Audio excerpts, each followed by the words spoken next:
Ecos de Actualidad, con Alexia Cue.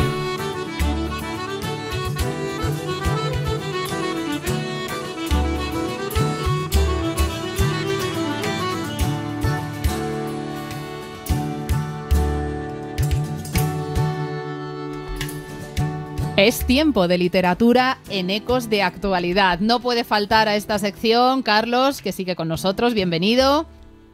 Carlos, buenas tardes. Buenas tardes, otra vez a todos. Se está tomando como estaba ya ahora, aquí. Pues... Ahora en tu sección literaria, por cierto, con un anuncio muy importante que ya desde inicio vamos a anticiparles, pero eso sí, en combinación con alguien que será igualmente protagonista contigo en los próximos días, y que lo es en este espacio, en este programa. Nuestro editor de Atlantis, Jota, bienvenido, buenas tardes. Hola, buenas tardes. Bueno, con primicias incluidas al final del programa. Además vamos a utilizar algo, fíjate, un recurso que ahora me voy a pegar el patinazo de sobrada. No nos hace falta en este programa hacer, pero hoy sí cebamos porque tenemos primicias al final. Si se quedan toda la sección se las contamos. Es sí, así, sí. ¿no? Sí, sí. Jota, divertido. Bueno, y vamos a presentar a nuestro invitado de hoy. Además es un placer saludar a Ignacio Arruego. Él es autor, así le presentamos dentro del repaso de currículum y trayectoria profesional que también con su permiso vamos a dar, pero como autor de El Medallón de Santiago. Ignacio, buenas tardes. Muy buenas tardes, encantado de estar aquí con vosotros. El placer es nuestro, Ignacio. El talento, desde luego, es manifiesto. Fíjense, siendo un chico jovencísimo, estamos hablando de un ingeniero superior de telecomunicación por la Universidad de Zaragoza, doctor en tecnología fotónica por la Universidad Politécnica de Madrid. Además, desde el año 99 trabaja en el Instituto Nacional de Técnica Aeroespacial, el INTA, donde ocupa un puesto de ingeniero de sistemas espaciales. Ha participado en más de una docena de proyectos de ámbito nacional e internacional con las agencias espaciales europeas.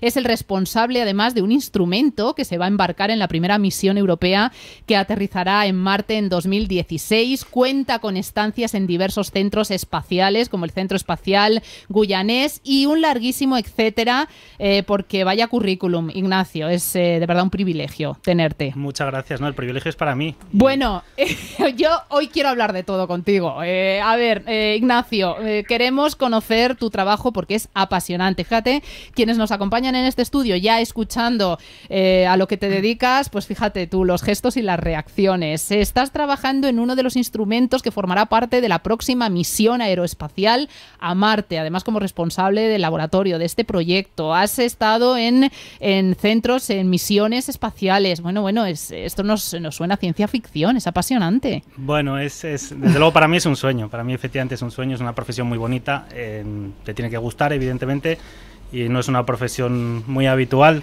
Quizás llama la atención bastante. Y sí, efectivamente... No, todos no vamos a Marte de vez en cuando. No, bueno, yo tampoco voy a Marte, pero mandamos cositas para allí, sí. Actualmente, de hecho, estamos trabajando no en una, sino en dos misiones. Una es con la Agencia Espacial Europea, que es esta que mencionabas, será la primera vez que Europa aterrice en Marte.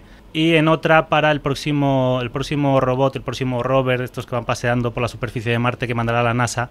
Hay uno actualmente y se va a mandar otro igual de grande, es un cacharro pues bastante grande, como un carrito de golf quizás, en 2020. Ahí estamos desarrollando también otro instrumento. O sea que ahora mismo muy contentos, la verdad, estamos de lleno en el programa de exploración marciana y es un lujo. Bueno, hoy vamos a mezclar, fíjense, planetas con historia, el futuro, porque realmente trabajáis creando futuro, también con periodos históricos, porque presentábamos a Ignacio también como autor del Medallón de Santiago. Se trata de una obra que ficciona pues una parte de la historia y hace un recorrido por los últimos siglos de Europa. La pregunta primera es obvia. Un ingeniero de telecomunicaciones centrado en estos proyectos que nos cuentas, de repente se hace escritor, por lo menos comienza esa trayectoria como escritor, en un libro histórico.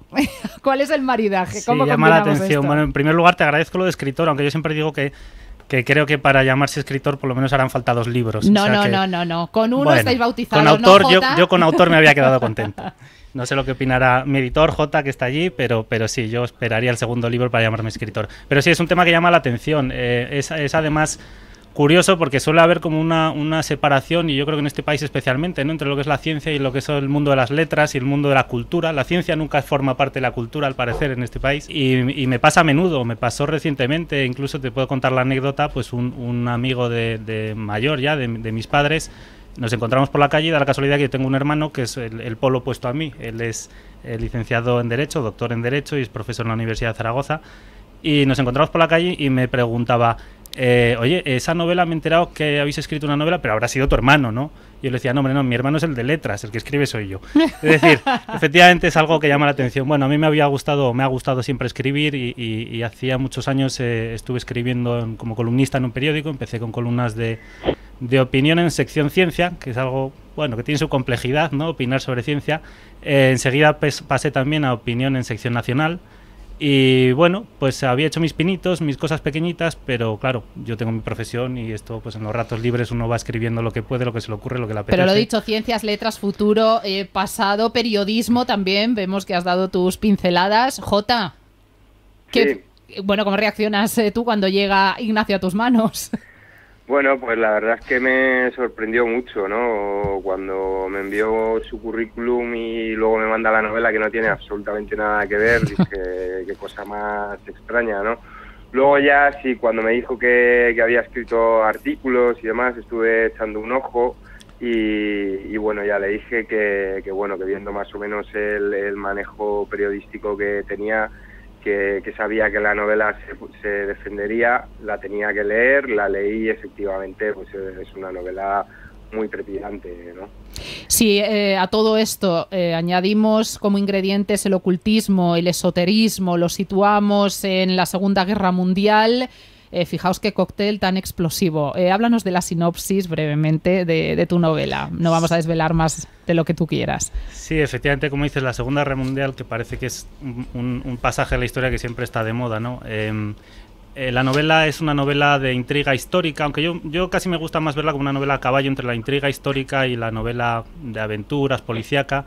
Comienza con un pasaje efectivamente de la Segunda Guerra Mundial. Es un pasaje que todo el mundo conocerá, que fue el desalojo entre mayo y junio de 1940 de las playas de Dunkerque por parte de los aliados, donde una bolsa de unos 300.000 soldados aliados había quedado allí. La retirada. La retirada, efectivamente, digamos que acorralados después de esa guerra relámpago y de ese avance imparable de los Panzer que hicieron los alemanes.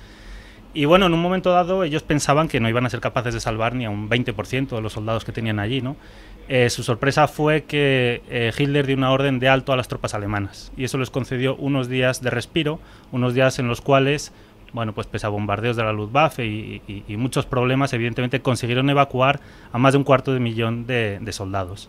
En 3 días, además. Sí, efectivamente. Recordar, ¿no? Sí, fue en 3 días. Igual que había sido guerra relámpago, esto fue retirada relámpago también. Retirada relámpago. Sí. Y digamos que no se perdió la guerra allí, como quien dice, pues por esa orden que está muy discutida. Es decir, han pasado todos los años que han pasado y sigue estando muy discutido entre los historiadores el porqué de aquella orden. Hay teorías de todos los colores, teorías puramente militares, teorías que tienen que ver con un posible contraataque del ejército francés desde el suroeste, teorías que tienen que ver con la ruptura de la cadena logística del suministro de los alemanes y teorías que enlazan incluso un poco más con quizás el carácter de los líderes alemanes, en este caso de Hitler, ¿no? Que hablarían de una necesidad de notoriedad por parte de Hitler. Hasta entonces el triunfo estaba siendo, digamos, gracias a sus generales de tierra. Y él querría esperar a que llegaran las SS, querría esperar a que la Luftwaffe tuviera un papel destacado, en definitiva para que se unieran diferentes cuerpos, de forma que él fuera responsable último. Aunque no tiene nada que ver con tu novela, hubo un factor también determinante y fue la falta de decisión del ejército británico, que estaba a la expectativa de lo que iba a ocurrir. Si hubiera asistido inmediatamente a Dunkerque, posiblemente hubieran podido hacer una cabeza de puente que luego les hubiera evitado muchos problemas que tuvieron con lo del desembarco de Normandía años más tarde. Y volviendo habría acortado la guerra. Y volviendo un poco también a ese hilo y llegando también a esas ciertas magias que se han vinculado, de hecho, con los periodos históricos y específicamente el tratado, y también se han relacionado históricamente con algunas victorias o derrotas bélicas. Siempre se unía mucho por parte, sobre todo de algunos líderes, las presuntas victorias o las pérdidas de batallas al esoterismo, a la magia, al ocultismo. Sí, esto es algo de esto del ocultismo y del esoterismo, es algo que está muy ligado al origen incluso de la ideología nazi, ¿no? Todo el mundo conoce la famosa sociedad Thule, una sociedad ocultista, una sociedad esotérica, de una, digamos, una camarilla de iluminados, podríamos decir, de iniciados, que tenían toda una serie de ideas, pues bueno, que además de ser gente pues de ideas claramente anticomunistas, antijudías, anti casi cualquier cosa que no se le pueda ocurrir, pues efectivamente tenían fuertes creencias en multitud de cosas que, bueno, hoy podríamos calificar pues de pseudociencias, de ciencias oscuras. Creían en cosas, pues Hitler, probablemente Himmler fue quizás el mayor ejemplo de creyente en todas estas ciencias ocultas, en mesmerismo, el magnetismo animal, en hipnosis, en todo tipo de adivinación. Disculpa que no te digo, ¿Hitler o Himmler? Himmler, el jefe de las SS, sí, efectivamente. La camarilla era mucho más amplia, astrólogos, adivinadores, etcétera, etcétera, ¿no? Y efectivamente eso es precisamente el argumento que utilizo para introducir en la novela un elemento mágico. Es decir, la novela se llama El Medallón de Santiago porque la teoría que, digamos, propongo, enlazando con lo que explicaba antes del desalojo de Dunkerque, es que los nazis habrían parado el avance sobre Dunkerque porque no querían destruir la ciudad, porque están buscando un objeto mágico en esa ciudad, que es ese Medallón de Santiago que da título al libro y al que ellos achacan o asocian unos poderes mágicos, y es un medallón cuyo origen está ligado a la llegada del apóstol Santiago a las costas de España, ¿no?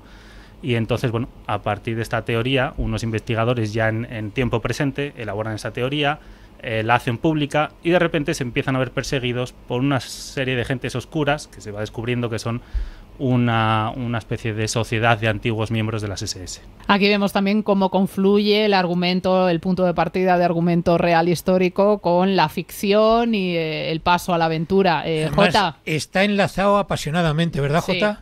Sí. Sí, sin lugar a dudas.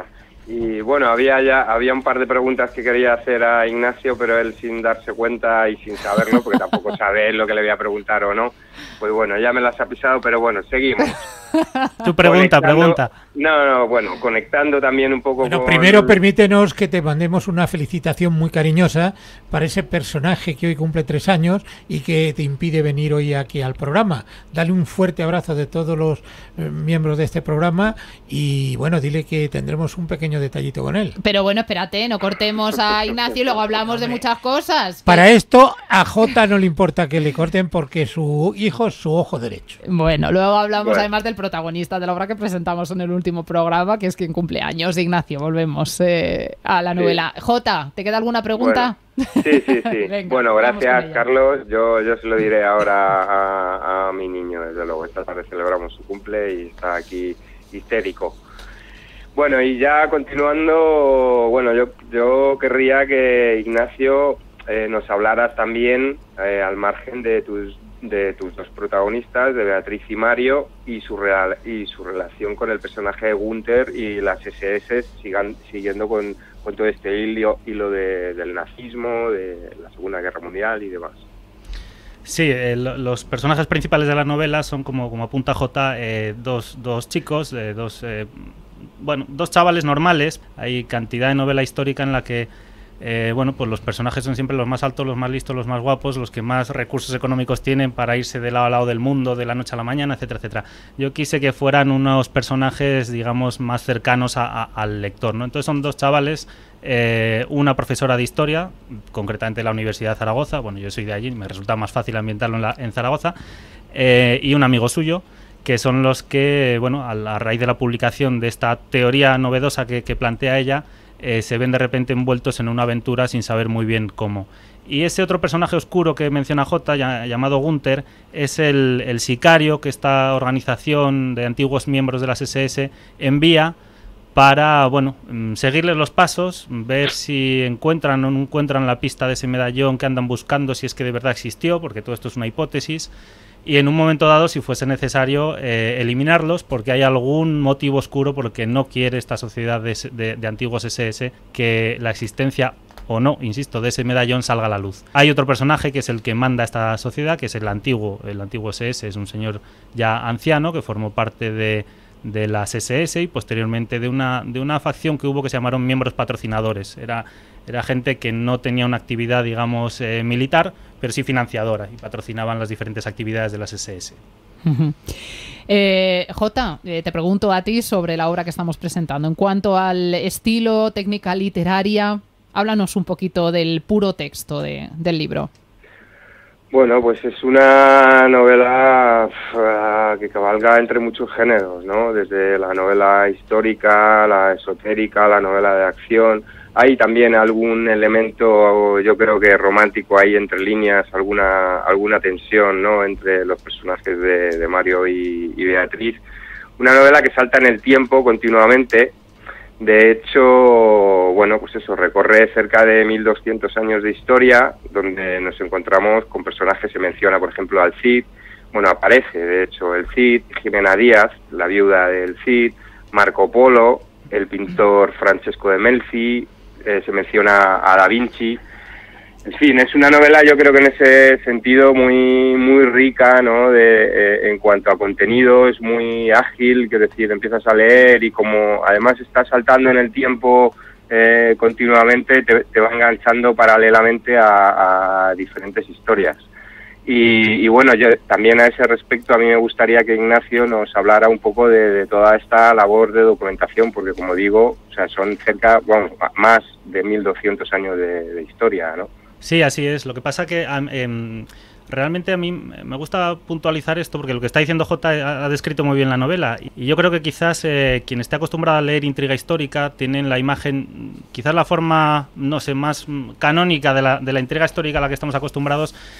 Suele ser una novela con dos tramas, una trama que se desarrolla en el presente y otra que se desarrolla en una época histórica, pero son dos tramas únicas que van en paralelo y que el autor va interrumpiendo, creando intriga, te deja colgado a mitad de una historia con una de ellas y entonces vuelve a la otra. Yo lo que quise hacer en el Medallón de Santiago fue un poquito distinto. La trama es la trama es la que sucede en el presente y es esa investigación de estos jóvenes.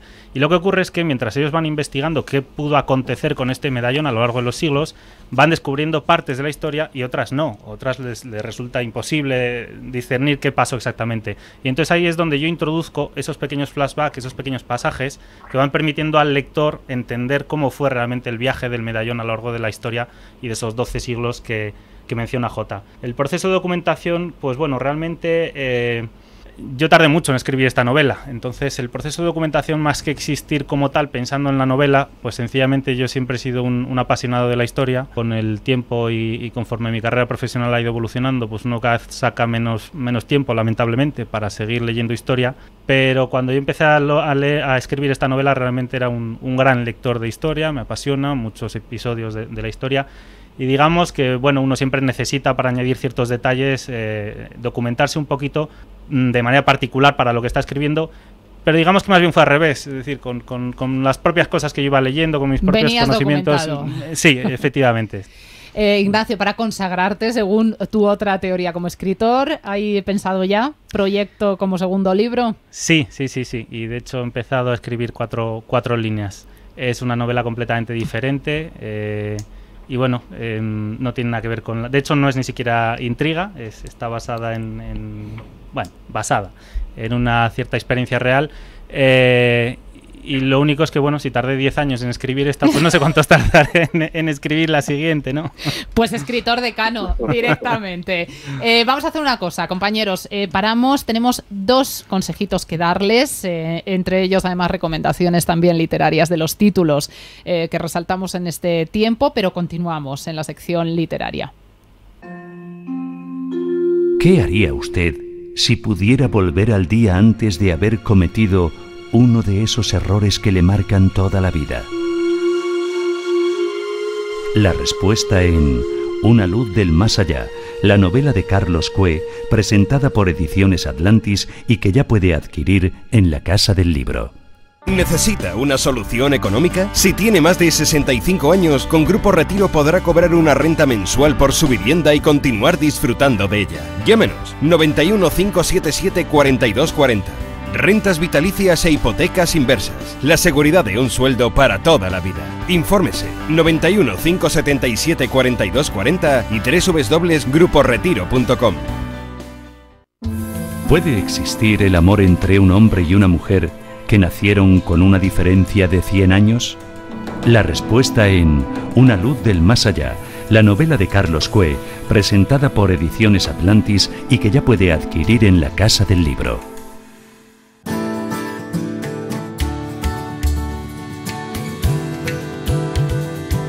Hoy el protagonismo tiene que estar muy repartido. Por supuesto, nuestro autor del medallón de Santiago que presentamos hoy, que por cierto vamos a anunciar dónde lo vamos a encontrar, que imagino Casa del Libro, principales librerías.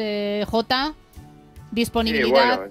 Sí, bueno, sí, no, ya es un libro que tiene ya cerca de un año de recorrido. Bueno, Ignacio ha estado en todas partes, ¿no? Desde Zaragoza, Jaca, Madrid y no sé cuántos sitios más. Y para ahora adquirir esa novela, el libro, sí, podemos acudir a cualquier... Como siempre, sí. Bien. Casa del Libro, Corte Inglés, librerías centrales, Amazon, etcétera. Bien. Hablando... Luego en la Feria del Libro de Madrid también este año le llevaré. El año pasado estuvo 2 veces, porque fue a firmar, se agotaron los ejemplares, volvió a ir a firmar otro día, se volvieron a agotar, y este año le he prometido que le llevo un día también. Vas a llevar un camión de ejemplares.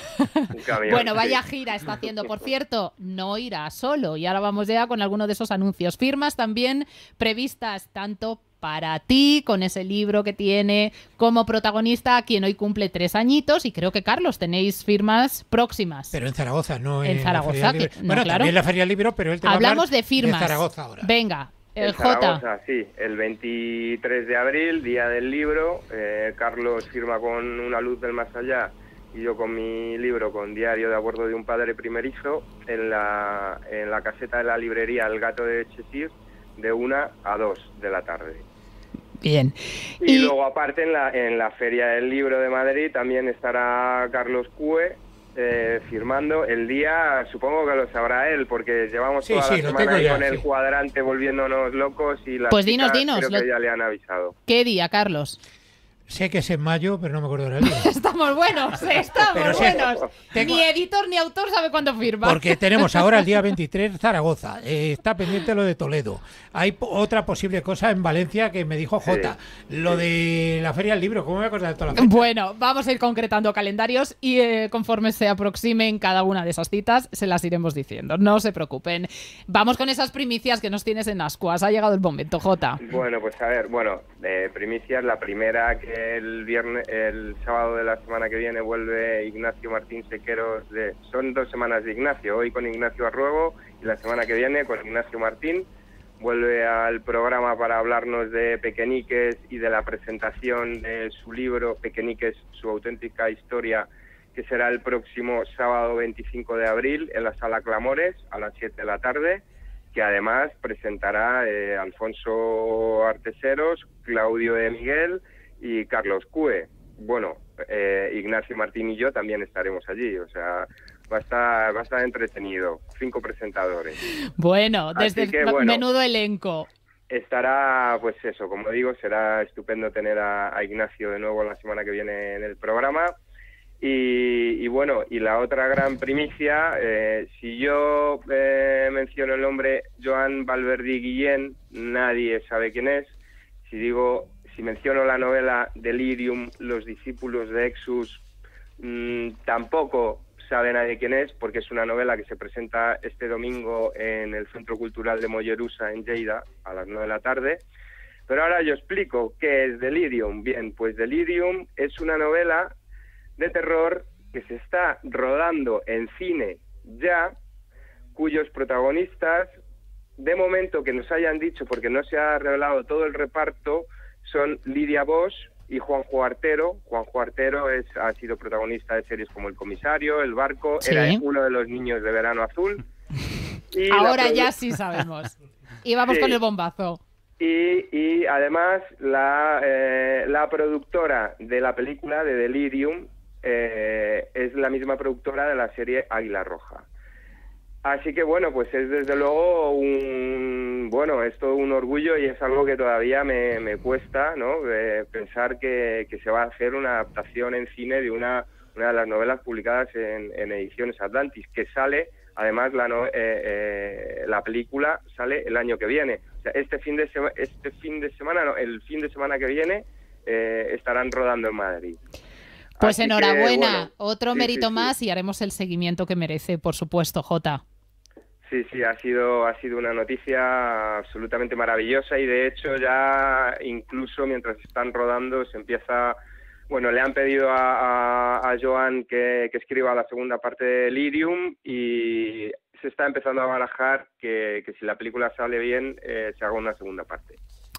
Jota, que lo dicho, felicidades. Tenemos que seguir, por cierto, concretando todas esas firmas, presentaciones próximas de Jota, de Carlos, nuevos programas y, como no, continúa la andadura del Medallón de Santiago y su autor, Ignacio Arruego, protagonista de la sección literaria de hoy. Libro que les recomendamos, sin duda, el Medallón de Santiago, de venta en Corte Inglés, en librerías de referencia, Amazon, la Casa del Libro. Bueno, al final en cualquier librería, si se piden, las obras las van a encontrar. También enhorabuena a ti, Ignacio, ha sido un placer tenerte y a lo mejor te presentamos prontito como fichaje también de Ecos de Actualidad. Estaré encantado, muchas gracias a vosotros. Gracias a ti, Jota, que disfrutes mucho de ese día. Y por cierto, hoy el programa se lo dedicamos a él, el verdadero protagonista de Diario de a Bordo, de un padre primerizo que hoy cumple 3 añitos, así que no canto para no estropear el programa, pero que se dé por felicitado, le das un besito de todo el equipo y a ti. Vale, pues muchas gracias. Adiós, Jota, hasta el próximo programa, buenas tardes.